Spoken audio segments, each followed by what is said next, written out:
Ever since the holidays, there have been a lot of top Oculus Quest game videos. They make sense, they're needed, they help people. I feel like they're missing sometimes games that I like that will never get the signaling in other videos, or maybe just people haven't played them. So I'm going to make my version of it. No Beat Saber, no Saint and Sinners, no Echo VR. We know they're good games.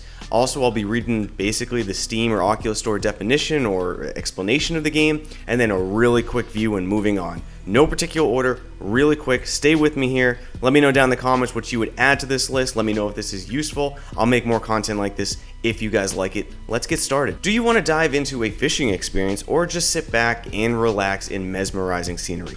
Real VR Fishing lets you feel the taste of fishing and relax in real-world fishing spots where you can go fishing and catch various species and fill that aquarium of yours. I get it, the Oculus Quest is great with the freedom of movement, but sometimes I'm a lazy SOB. And you know what? The Bud Light Cold Hard Facts is sometimes sitting down in amazing scenery and going fishing in the comfort of your living room with no pants is the best game. If you haven't played this, I highly recommend it. Sweet Surrender is a roguelike shooter set in a dystopian mega tower where you must adapt to a ruthless, fast-paced, action-packed environment.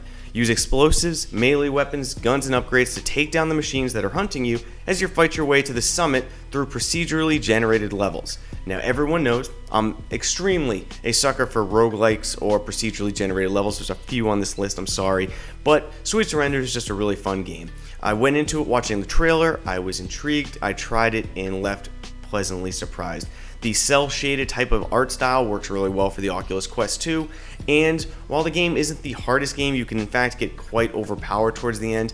It's just peaceful, it's just fun, and the combinations where you can only have 4 power-ups in total, and picking and choosing the 4 you want that work well together, there's a lot of variety, there's a lot of fun to be had, and those who I've shown this game to have come back and said, yeah, I was surprised as well, and that's why I made this list. Yuki is an upbeat mix of bullet hell and roguelike game genres, all set in VR, set to an incredible anime universe. Step into the imagination of a child and fly through multi-dimensional worlds, holding your favorite action figure, Yuki. Of course, that's the name of the game. Use your hands to fly Yuki and dodge loads of bullets and obstacles that cross your path. Sort of procedurally generated, not really. It's more just that the variety of enemies changes from level to level a little bit. However, the gameplay is smooth, the graphics blew me away. I thought they were some of the best looking graphics I've seen on the Oculus Quest 2. They just work. And it's just a real fun bullet hell type of game. Again, I will say the difficulty of this is actually the levels themselves are actually harder to me than I thought the bosses were. The final boss to me, I got through first try. Really didn't expect that. But the levels themselves are fairly difficult, and the real benefit here is there's different types of action figures to use, and those are where the challenge is. I think the stock one was a little easier, but a lot of replayability, a lot of fun to be had. It really will get you moving too and cause a sweat. Highly recommend Yuki. The Room, A Dark Matter. Now, the disappearance of an esteemed Egyptologist prompts a police investigation into the unknown, where you'll explore cryptic locations, examine fantastic gadgets, and uncover an otherworldly discovery which blurs the line between reality and illusion. Now, The Room VR, A Dark Matter is a puzzle game. I notoriously hate puzzle games, and I loved this game. It only has teleportation. I initially thought that was going to be bad, but it works very well and it helps guide you through this puzzle game. The puzzles are just hard enough, actually, they're a little step above just hard enough, where once you accomplish them, you feel real good about yourself. But if you're a dummy or a monkey brain like me, you're still going to be able to figure them out. But if you need a couple hints, the game lets you do that. The sound design, the story, and the puzzles are, bar none, the favorite I have played puzzle-wise in VR, and I highly recommend this game to every single person who has a VR headset. Doesn't matter if you like puzzle games or not. The Room, A VR Dark Matter. If this was a tiered list, it's going to be up there in the top of this. Put on your VR headsets in VR to escape your manager and go deeper into nested virtual realities in the game called Virtual Reality. A game about VR, AI, and our collective sci-fi fever dreams. In a future where AI has transformed society, can humans still find purpose? Find out with Activitude, a service that lets you humans aid AI clients in increasingly curious ways. There is no way for me to explain this game. You have to play it to understand. There's a tremendous amount of places to explore, things to do, and things to see. When I say it's a fever dream, it really is. You are throwing on VR headsets to get into other VR worlds, maybe a VR headset inside a VR world, inside a VR world, inside another VR world. It's a very trippy game. It had me laughing a lot, it had me scared at times, and it had me super curious on what would happen next.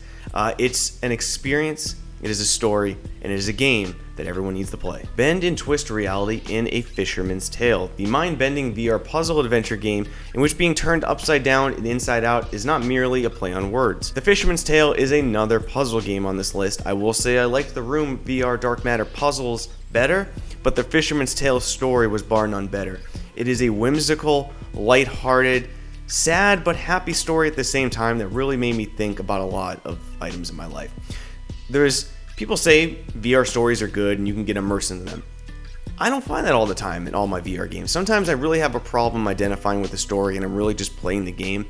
The Fisherman's Tale, it just has a story that somehow it gripped me about things that are just bigger, outside of our control, and how we all have a part to play in it. And I just really enjoyed this story a lot and would recommend it to anyone who enjoys puzzle games, good art, and fantastic story direction. Swarm is a fast-paced arcade-style grapple shooter with quick sessions, bright colorful worlds, and globally competitive leaderboards that will take you back to the glory days of arcade games.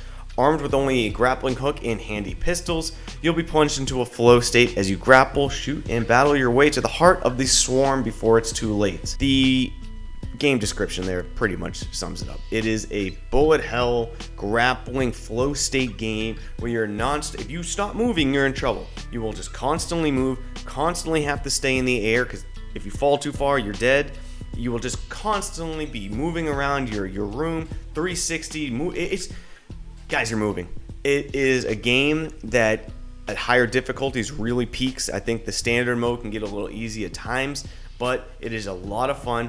It is challenging, and it looks beautiful on the Quest. It just runs flawless. If you like fast-paced, bullet hell, grappling style arcade shooters, this is your game. I highly recommend it. Accounting Plus is a nightmare adventure comedy. Experience classic virtual reality gameplay where you clean up your office, take the battery out of the cooling machine, play the skeleton xylophone, and summon thousands upon thousands of demons. Did that explanation make any sense to you? If the answer is no, that's by design. There is no way I can explain Accounting Plus to you. All I can say is it's made by the people who made Rick and Morty. And if you like Rick and Morty, you will love this game. It is a comedic sensation. There are multiple ways to play this game, different levels, different secrets. And at the end of the day, it's not really about an objective almost. Just go into each world and have fun. Enjoy the ride, because I know I did. Fight, fall, and rise again. Because until you fall, you grow stronger as you battle through an awesome neon environment and strike down magic-infused monstrosities. Fantasy and synthwave collide in this physically active VR hack-and-slash roguelike. Another roguelike. I told you, I like them a lot. But Until You Fall, to this day, is one of the most impressive VR games I've ever played. The color palette is beautiful. The synthwave music track is phenomenal. It hits you right where you need in every action scenario, and the sword plays fantastic.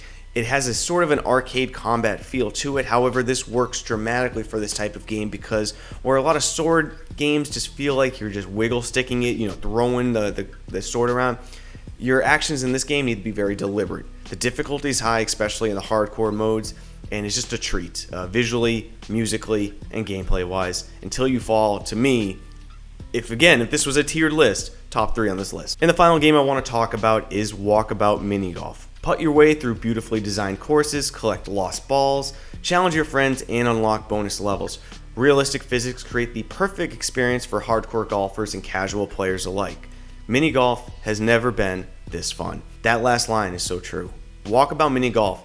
If you follow VR content creators, if you follow VR users in any social platform, it is a game you see come up time and time and time again, yet I never see it on any top list on these platforms, mostly because by curation standpoints, they curate them by sales or recent release, but they don't actually curate them by what people are playing sometimes. And that's why I hope these platforms in the future do a better job of curating to what people are playing, so there's separate lists so you get a little variety, because Walkabout Mini Golf is hands down one of the best games on VR's platform as a whole. It's a beautifully fun, immersive experience that will have you playing nonstop, and you're going to be needing more free time.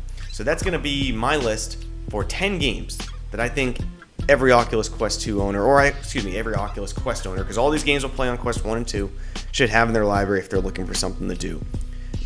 I have gone into every one of these games with the mindset of let's just see what it has to offer and play, and I found myself going back to them time and time again and advocate. My wife and I play Walkabout mini golf in the household together with 2 separate headsets. It's just such a good time because we have a kid and we can get out of the house and play game, or get out of the house while we're still in it and play games together, and it's a beautiful experience. But I would love to know if videos like this, where they're really quick to the point, help you. If this type of content, sharing my thoughts on games that you like, help you, let me know, because you know, I don't make a lot of content like this, so your input helps me. That's going to be it for today's video. Much love. See you next time, Space Cowboys. Peace.